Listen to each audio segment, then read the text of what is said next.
Once upon a time, there were four little rabbits named Flopsy, Mopsy, Cottontail, and Peter. They lived with their mother in a cozy sandbank underneath the roots of a big fir tree. One morning, Mrs. Rabbit said to her children, "You may go into the fields or down the lane, but don't go into Mr. McGregor's garden. Your father had an accident there.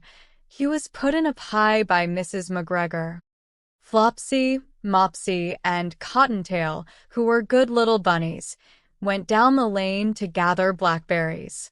But Peter, who was very naughty, ran straight to Mr. McGregor's garden and squeezed under the gate.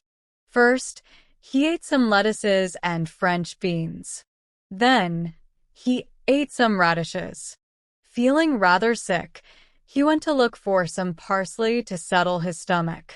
But as he was looking around, whom should he see but Mr. McGregor? Mr. McGregor was on his hands and knees planting cabbages, but he jumped up and ran after Peter, waving a rake and calling out, "Stop, thief!" Peter was most dreadfully frightened.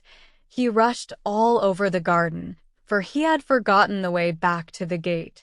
He lost one of his shoes among the cabbages and the other shoe amongst the potatoes.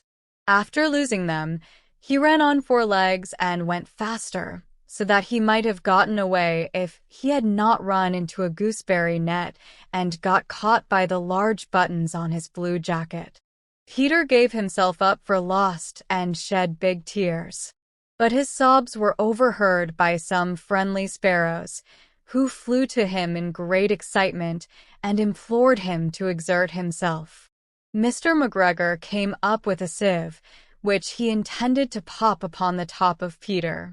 But Peter wriggled out just in time, leaving his jacket behind him, and rushed into the tool shed and jumped into a can. It would have been a beautiful thing to hide in if it had not had so much water in it. Mr. McGregor was quite sure that Peter was somewhere in the tool shed, perhaps hidden underneath a flower pot. He began to turn them over carefully, looking under each. Presently, Peter sneezed, "Curtiska." Mr. McGregor was after him in no time, and tried to put his foot upon Peter, who jumped out of a window, upsetting three plants. The window was too small for Mr. McGregor, and he was tired of running after Peter. He went back to his work. Peter sat down to rest. He was out of breath and trembling with fright. He had not the least idea which way to go. Also, he was very damp with sitting in that can.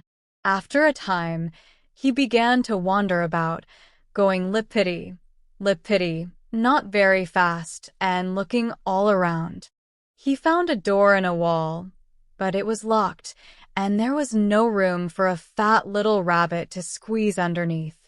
An old mouse was running in and out over the stone doorstep, carrying peas and beans to her family in the wood.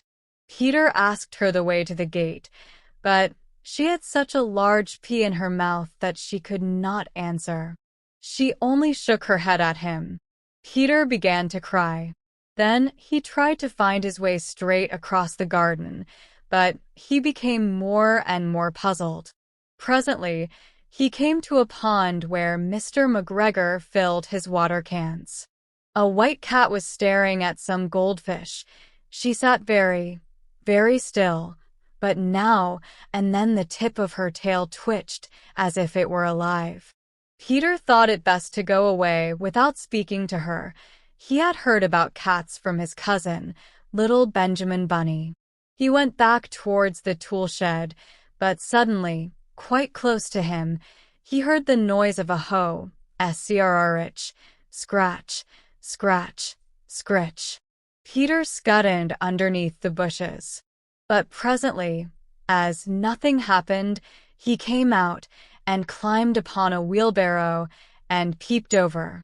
The first thing he saw was Mr. McGregor hoeing onions. His back was turned towards Peter, and beyond him was the gate. Peter got down very quietly off the wheelbarrow and started running as fast as he could go, along a straight walk behind some blackcurrant bushes. Mr. McGregor caught sight of him at the corner, but Peter did not care. He slipped underneath the gate and was safe at last in the wood outside the garden. Mr. McGregor hung up the little jacket and the shoes for a scarecrow to frighten the blackbirds. Peter never stopped running or looked behind him till he got home to the big fir tree. He was so tired that he flopped down upon the nice soft sand on the floor of the rabbit hole and shut his eyes. His mother was busy cooking. She wondered what he had done with his clothes. It was the second little jacket and pair of shoes that Peter had lost in a fortnight. I am sorry to say that Peter was not very well during the evening. His mother put him to bed and made some chamomile tea, and she gave a dose of it to Peter, 1 tablespoonful to be taken at bedtime. But Flopsy, Mopsy, and Cottontail had bread and milk and blackberries for supper.